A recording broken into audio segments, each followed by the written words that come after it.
Swing trading के episode 3 में हमने देखा कि किस तरह से ट्रेंड लाइंस और चैनल से हम किसी स्टॉक का प्रोबेबल सपोर्ट और रेजिस्टेंस पता करते हैं और किस तरह से ट्रेडिंग व्यू के टूल्स को यूज़ करके डिमांड और सप्लाई जोन ड्रॉ करते हैं। एक स्विंग ट्रेडर के लिए ट्रेंड सबसे इंपॉर्टेंट होता है। हम प्राइमरी ट्रेंड आइडेंटिफाई करके सेकेंडरी ट्रेंड में सपोर्ट या रेजिस्टेंस के आसपास ट्रेड इनिशिएट करते हैं। तो आज के एपिसोड में मैं 2 इंपॉर्टेंट टॉपिक्स कवर करूंगा। पहला है फिबोनाची रिट्रेसमेंट और फिबोनाची प्रोजेक्शन और दूसरा है which is most important style of trading which is breakout trade and retracement trade. तो चलिए देखते हैं।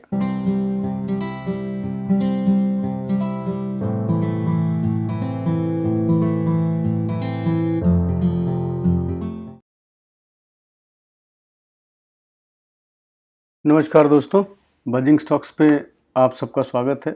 आज हम स्विंग ट्रेडिंग के एपिसोड 4 पे हैं, जहां पे हम आज डिस्कस करेंगे फिबोनाची और ट्रेडिंग स्टाइल। इससे पहले कि हम पार्ट 4 पे चलें, एक बार हम जैसा हमेशा करते हैं एक क्विक रिकैप कर लेते हैं। लास्ट टाइम हमने देखा था ट्रेंड लाइन और चैनल कैसे ड्रॉ करते हैं और डिमांड और सप्लाई जोन को कैसे ड्रॉ करते हैं और उनकी क्या ज़रूरत होती है। तो आज का जो हमारा एजेंडा है, जो फोकस एरिया है, वो है फिबोनाची रिट्रेसमेंट, फिबोनाची प्रोजेक्शन और स्विंग ट्रेडिंग के स्टाइल्स। एक ब्रेकआउट ट्रेड होता है, उसको हम तब इनिशिएट करते हैं जब प्राइस रेजिस्टेंस को ब्रेक करता है, और रिट्रेसमेंट ट्रेड्स क्या होती हैं, हम ट्रेड तब इनिशिएट करते हैं जब प्राइस सपोर्ट के द्वारा टेस्ट किया जाता है। तो ये 4 पॉइंट आज मैं एग्जाम्पल के साथ डिटेल में आप लोगों को समझाऊंगा, styles of trading and Fibonacci. तो सबसे पहले समझते हैं फिबोनाची रिट्रेसमेंट एंड प्रोजेक्शन होता क्या है। मैं इसको बहुत डिटेल में नहीं समझाऊंगा कि लियोनार्डो फिबोनाची कौन थे, ये नंबर कैसे आता है, वो सब डिटेल इंटरनेट पे है, उसको आप देख सकते हैं। यहाँ पे मैं आपको ये बताऊंगा इस टूल का इस्तेमाल कैसे करते हैं और क्यों करते हैं और इससे हमें क्या मिलता है। तो फिबोनाची रिट्रेसमेंट चार्ट पे एक लाइन होती है जो आपको सपोर्ट और रेजिस्टेंस बताती है। ये फिबोनाची नंबर पे बेस्ड है और ये एक नंबर का परसेंटेज है और आपको ये बताता है कि प्राइस ने जो मूवमेंट दिया है उससे वो कितना नीचे आया है। तो फिबोनाची रिट्रेसमेंट के लेवल होते हैं 23.6, 38.2, 61.8, 78.6 और इसमें 50% भी यूज किया जाता है फिबोनाची लेवल, जो कि ऑफिशियल नहीं है but it is use in charting. अब फिबोनाची प्रोजेक्शन क्या होता है? फिबोनाची एक्सटेंशन एक तरीका होता है टारगेट या फ्यूचर का रेजिस्टेंस पता करने के लिए, जब प्राइस ऐसे जोन में होता है जहां पे पहले से कोई रेजिस्टेंस नहीं होता है। इसको आप कह सकते हैं ब्लू स्काई जोन। तो इससे रिट्रेसमेंट से हम कितना नीचे जा सकता है उसका पता करते हैं, एक्सटेंशन से ये पता करते हैं कितना ऊपर जा सकता है। अब हम आते हैं ट्रेडिंग स्टाइल्स पे। जैसा मैंने बताया, 2 तरह की ट्रेडिंग स्टाइल होती है, एक होती है ब्रेकआउट, एक होती है रिट्रेसमेंट। तो उन दोनों का कंपैरिजन करते हैं एक बार। ब्रेकआउट में एंट्री कब ली जाती है? जब प्राइस पिछले रेजिस्टेंस को ब्रेक करता है। और रिट्रेसमेंट में कब ली जाती है? जब प्राइस पिछले सपोर्ट को टेस्ट करता है। अब रिस्क की बात करते हैं। ब्रेकआउट ट्रेड रिस्की होते हैं क्योंकि इसमें जो स्टॉप लॉस होता है वो काफी नीचे होता है। रिट्रेसमेंट लो रिस्की होते हैं जहां पे स्टॉप लॉस नजदीक होता है। रिवॉर्ड की बात करें हम, तो ब्रेकआउट ट्रेड जो होती हैं उनमें रिटर्न बहुत तेजी में आता है। हो सकता है कि स्टॉक ब्रेकआउट के बाद सीधा 20% चला जाए। और रिट्रेसमेंट में जो रिटर्न है वो थोड़ा स्लो होता है क्योंकि पहले स्टॉक रिट्रेस होता है, कंसोलिडेट करता है, उसके बाद फिर वो नेक्स्ट रैली लेता है। जहां तक रिलायबिलिटी की बात है तो 60% ब्रेकआउट्स फेल होते हैं और retracement trades are more reliable than the breakout. ये हो गया एक apple to apple comparison between breakout and retracement. दोस्तों, अब हम आ गए हैं चार्ट पे और यहाँ हम देखेंगे कि फिबोनाची रिट्रेसमेंट का इस्तेमाल कैसे करते हैं। तो सबसे पहले हम एक कोई स्टॉक चूज करते हैं। Let's see GNFC fertilisers. आपके सामने स्टॉक खुल गया, ठीक है। तो अब हम इसमें फिबोनाची रिट्रेसमेंट के थ्रू ये देखने की कोशिश करेंगे कि स्टॉक कहाँ तक गिर सकता है। तो उसके लिए सबसे पहले हम आएंगे ड्राइंग टूल में, यहाँ पे क्लिक करेंगे, आपको दिखेगा फिबोनाची रिट्रेसमेंट। ये ऑप्शन पे आप क्लिक करेंगे और टूल आ गया आपके सामने। अब आपने क्या करना है कि आपको देखना है स्टॉक ने जहाँ से रैली शुरू करी है एक पॉइंट वहाँ पे क्लिक करेंगे और उसको वहाँ तक ड्रैग करके लेके जाएंगे जहाँ पे इसने हाई बनाया है।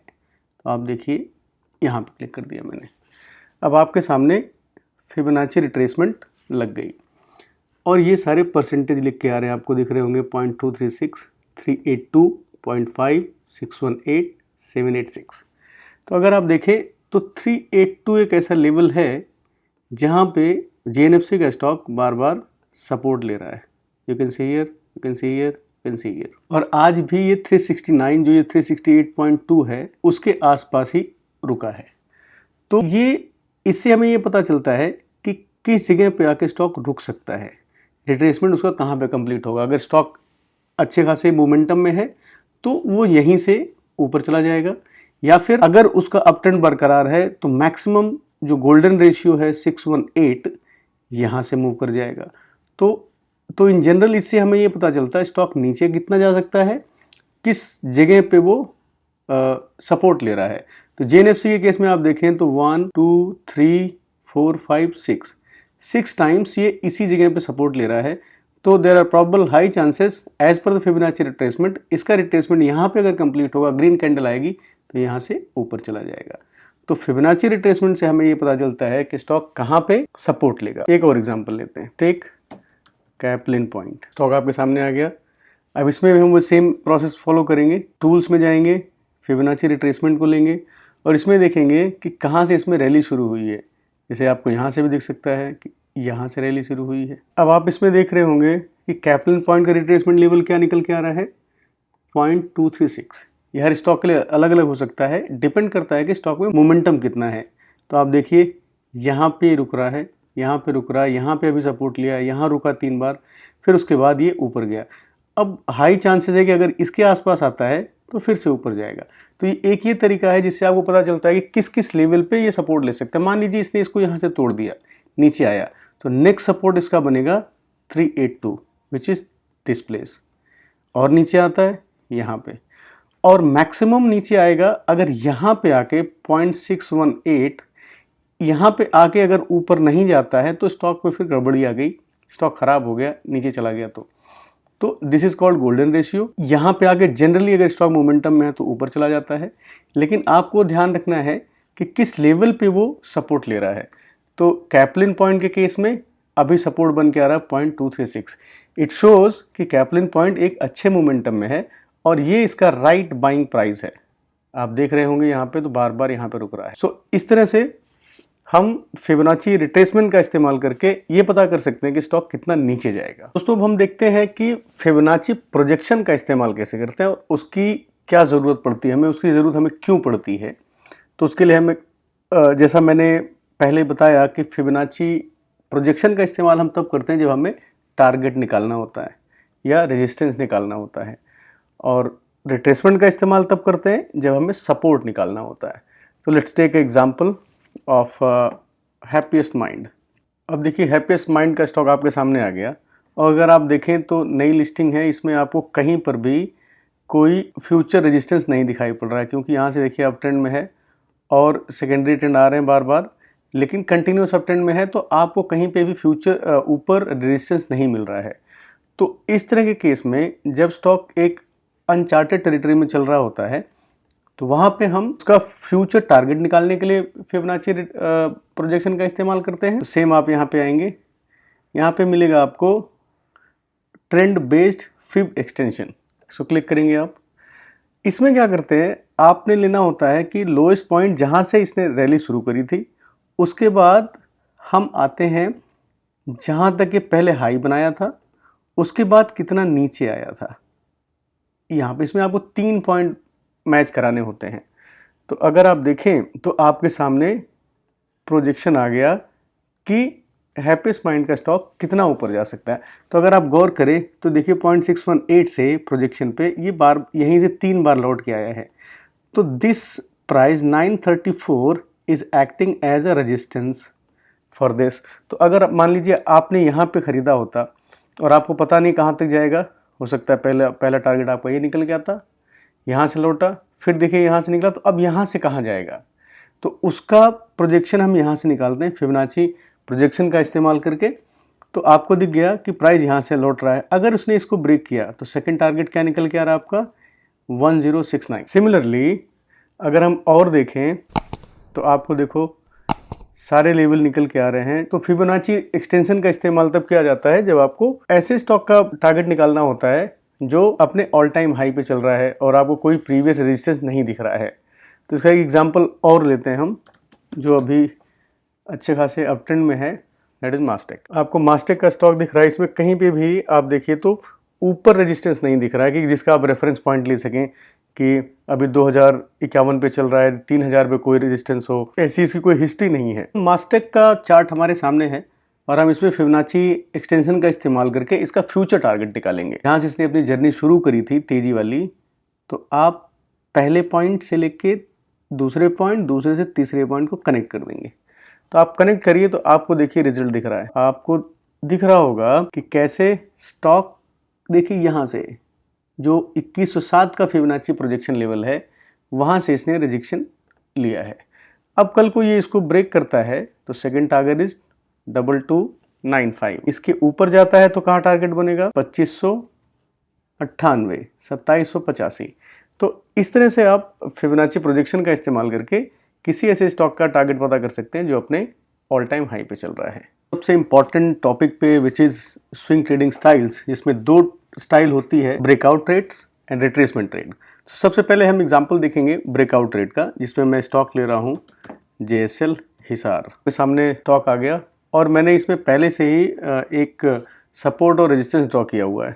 तो अगर आप देखें तो ये पहला ब्रेकआउट था, उसके बाद यहाँ पे आया, इस बॉक्स के अंदर था और यहाँ से आज देखिए आज ने हाई वॉल्यूम के साथ यहाँ पे ब्रेकआउट दिया है। तो ब्रेकआउट ट्रेडर क्या करेगा, वो यहाँ कहीं एंट्री ले लेगा, इस पॉइंट पे एंट्री ले लेगा और उसका स्टॉप लॉस यहाँ कहीं बनेगा। तो आप देखिए उसका स्टॉप लॉस कितना बड़ा बन रहा है। इस केस में क्या होता है, ब्रेकआउट ट्रेड लेने के बाद स्टॉप लॉस आपका दूर होता है और आपका ये, क्योंकि इसमें वॉल्यूम ब्रेकआउट है तो प्रोबेबली कल ये फिर 8% कुछ ऊपर जाए। तो ब्रेकआउट ट्रेड का रिस्क ज़्यादा होता है और इमीडिएट रिजल्ट्स आते हैं, इसलिए लोग ब्रेकआउट ट्रेड प्रेफर करते हैं। एग्जांपल और लेता हूं मैं IRB, जिसमें आज ब्रेकआउट आया है। Let's see IRB infrastructure. मैं इस पे अगर लाइन बनाता हूं क्लोजिंग बेसिस पे तो आपको दिखेगा this is the breakout and आपको दिखेगा कि नीचे वॉल्यूम है। ये 3 जगह से पीछे भी देखा होगा आपने, यहाँ पे ये रजिस्ट कर रहा था और आज इसने 8.5% की तेजी ली है और ब्रेकआउट दिया है। अब जो ब्रेकआउट ट्रेडर होगा इनहेरेंटली वो वॉच कर रहा होगा, यहाँ कहीं पे वो एंट्री करेगा तो आप देखिए उसका स्टॉप लॉस ये हो सकता है या ये हो सकता है। तो स्टॉप लॉस बड़ा है लेकिन वो यहाँ पे ब्रेकआउट का रिस्क ले रहा है क्योंकि प्रोबेबली हाई मोमेंटम का ब्रेकआउट है तो कल इसमें और तेजी आ जाए। तो उसका जो टारगेट है वो एक ही दिन में पूरा हो सकता है। जो 8 से 10% का टारगेट होता है स्विंग ट्रेड का, वो एक ही दिन में हो सकता है। इसके लिए वो ज़्यादा रिस्क लेता है और तेजी में पार्टिसिपेट करता है। लेकिन जैसे मैंने बताया कि ब्रेकआउट हर बार सक्सेसफुल नहीं होता, 60% ब्रेकआउट्स आर फेलियर। तो अब मैं आपको कुछ एग्जांपल दिखाता हूं। अगर आप ब्रेकआउट में पार्टिसिपेट करते हैं तो there are 40% chances that you are going to get the result very soon and there are 60% chances कि ब्रेकआउट फेल हो जाए और आपका स्टॉप लॉस हिट हो जाए। फेल्ड ब्रेकआउट के लिए let's take example of Bajaj auto. आपको यहाँ पे दिख रहा होगा कि ये हमारी रेजिस्टेंस लाइन थी, यहाँ पे रजिस्ट हुआ था स्टॉक, यहाँ पे इसने ब्रेकआउट दिया था, कोशिश करी थी ब्रेकआउट देने की, यहाँ फेल्ड ब्रेकआउट दिया, यहाँ फिर ब्रेकआउट दिया था। जो ब्रेकआउट ट्रेडर होगा हमेशा की तरह वह यहाँ पे एंट्री कर लेगा और एंट्री कर लेगा, लेकिन ये ऊपर नहीं गया। आप देखिए ये नीचे की तरफ चल पड़ा, रजिस्ट हो गया। तो ब्रेकआउट जो मैंने बोला कि जनरली 40% सक्सेसफुल होते हैं ऊपर की तरफ और 60% नीचे की तरफ आते हैं। तो अब आपको ये डिसाइड करना है कि आप किस तरह के ट्रेडर हैं। अगर आप ब्रेकआउट ट्रेडर हैं तो 40% चांसेस हैं कि आप सक्सेसफुल रहें, 60% चांसेस है कि वो स्टॉक नीचे आ जाए, लेकिन 40% टाइम्स वो बहुत अच्छा रिटर्न देता है। दूसरा एग्जांपल सुंदरम क्लेटन। आप यहाँ देखिए क्लासिक एग्जांपल। मैं यहाँ पे अगर एक लाइन डालता हूँ क्लोजिंग बेसिस पे, आपको दिख रहा होगा दिस वाज द प्लेस जहाँ पे पिछला रेजिस्टेंस था। स्टॉक आया, यहाँ पे इसने ब्रेकआउट दिया, ब्रेकआउट ट्रेडर ने यहाँ पे पार्टिसिपेट किया और यहाँ का स्टॉप लॉस लगाया और स्टॉक अगले दिन से नीचे आ गया। तो अब क्या होगा कि इस तरह से ये एग्जांपल है फेल्ड ब्रेकआउट का। और ये कितना नीचे आएगा, इसको जानने के लिए हम यहाँ से उठाते हैं, फिबोनाची रिट्रेसमेंट लगाते हैं। अगला सपोर्ट लेवल जो मुझे दिख रहा है वो 3534 ये लेवल दिख रहा है जहाँ से support it might take support. अब हम देखते हैं सक्सेसफुल ब्रेकआउट। आप देखिए ये रेजिस्टेंस लेवल था, ये रेजिस्टेंस लेवल था, ये रेजिस्टेंस लेवल था, और यहाँ से ब्रेकआउट आया। ब्रेकआउट ट्रेडर यहाँ एंट्री करता है और अब आप उसका रिटर्न देखिए। अगर आप रिटर्न कैलकुलेट करेंगे तो he has made 64% in just 31 bars, means 49 days में उसको 64% का रिटर्न आ गया। अगर ब्रेकआउट सक्सेसफुल रहा जैसे आपको इस केस में दिख रहा है। दूसरा एग्जांपल लेते हैं। यहाँ से आया ब्रेकआउट, यहाँ पे गया और ये फाइनल बड़ा ब्रेकआउट यहाँ पे आया। यहाँ ब्रेकआउट आने के बाद अगर ब्रेकआउट ट्रेडर सक्सेसफुली इसमें एंट्री करता है तो आप उसका टारगेट देखिए, उसको कितना जल्दी कितना अच्छा रिटर्न मिला होगा, around 60% in 22 days. This is how breakout works. अब आपने देखना है कि आप किस तरह के ट्रेडर। दोस्तों हम देख लेते हैं रिट्रेसमेंट ट्रेड्स कैसे करते हैं और उन ट्रेडर का स्टाइल कैसा होता है। लेट्स टेक एग्जांपल ऑफ गति। वो गति लिमिटेड दिख रहा है, this place was the resistance, ये कैंडल ब्रेकआउट कैंडल थी। जो रेजिस्टेंट ट्रेडर होता है वो ब्रेकआउट पे एंट्री नहीं करता, वो क्या करता है प्राइस को वापस सपोर्ट लाइन पे आने का वेट करता है। जैसे मैंने पहले बताया था चेंज ऑफ पोलैरिटी, तो जो पहले प्रीवियस रेजिस्टेंस होता है ब्रेकआउट के बाद वही लाइन सपोर्ट का काम करने लग जाती है। जो ब्रेकआउट ट्रेडर होता है वो जल्दी में होता है, हाई रिस्क लेता है, हाई गेन के लिए आता है। लेकिन जो रिट्रेसमेंट ट्रेडर होता है वो पेशेंट होता है, काम होता है। तो वो क्या करता है, वो ब्रेकआउट को वॉच करता है कि ब्रेकआउट सक्सेसफुल ब्रेकआउट है और it is just a fake breakout. अब मान लीजिए जो देखेगा कि प्राइस दोबारा से उस सपोर्ट को टेस्ट कर रहा है कि नहीं कर रहा है। जैसे वो प्राइस ब्रेकआउट के बाद अपने ब्रेकआउट के लेवल पे दोबारा आता है तब वो एंट्री करता है इस प्लेस पे, यहाँ एंट्री करता है, फिर उसको ये रैली मिलती है। तो इस केस में अगर आपने देखा हो तो यहाँ पे आपका स्टॉप लॉस, अगर आप यहाँ एंट्री करते हैं तो उसका स्टॉप लॉस बहुत छोटा होता है रिट्रेसमेंट ट्रेडर का, लेकिन टाइम थोड़ा लंबा होता है। यहाँ तक देखिए 7, 8, 10 दिन लग गए ये रैली लेने, और स्टॉप लॉस छोटा, थोड़ा टाइम लगता है, लेकिन रिजल्ट ज़्यादा रिलायबल होता है। तो मैं जनरली प्रेफर करता हूँ रिट्रेसमेंट ट्रेड करना, क्योंकि स्टॉक में कंफर्म हो जाए कि breakout is okay, breakout is not fake. Breakout होने के बाद आप वेट करिए प्राइस को दोबारा आने का अपने सपोर्ट पे। ये रेजिस्टेंस था, अब यहाँ पे सपोर्ट बन गया। आप देखिए प्राइस आया ब्रेकआउट के बाद, यहाँ पे थोड़ा टाइम स्पेंड किया, उसके बाद से दोबारा ऊपर गया। तो रिट्रेसमेंट ट्रेड करना इज मोर फिजिबल। ब्रेकआउट खराब नहीं है, मैं ब्रेकआउट भी ट्रेड करता हूँ। Retracement trade are more reliable and they are more rewarding but takes time. एक एग्जांपल और ले लेते हैं, बिरला केबल। अब देख रहे हैं आपके सामने बिरला केबल का चार्ट खुला हुआ है। सेम केस यहाँ पे है, ये रेजिस्टेंस, यहाँ पे ब्रेकआउट आया। इस ब्रेकआउट पे ब्रेकआउट ट्रेडर ने वॉल्यूम देखा और या इसने पिछले रेजिस्टेंस को ब्रेक किया, यहाँ पे एंट्री ली, उसको 10-12% यहाँ पे मिल गए, वो एग्जिट कर गया। क्या रिट्रेसमेंट ट्रेडर क्या करेगा, वो वेट करेगा। और ऐसा 80% टाइम होता है कि ब्रेकआउट के बाद प्राइस अपने प्रीवियस लेवल को टच जरूर करता है या फिर उसको रीटेस्ट जरूर करता है, and then this is the perfect entry. And it will take a little bit time because price consolidates here and after that it starts moving up. So this is how you can do retracement trade. So दोनों depend करता है कि trader की personality कैसी है। Trader अगर young है और बहुत पैशनेट है, रिस्क ले सकता है, तो वो जनरली प्रेफर करते हैं ब्रेकआउट ट्रेड्स करना। जो काम है, जो कम रिस्क लेते हैं, थोड़ा टाइम दे सकते हैं, वो रिट्रेसमेंट को ट्रेड करते हैं। तो आप अपने टेम्परामेंट के हिसाब से कोई सी भी स्विंग ट्रेडिंग के लिए स्टाइल पिक कर सकते हैं। पसंद आया है? अगर पसंद आया तो लाइक करें, सब्सक्राइब करें। बहुत बहुत धन्यवाद।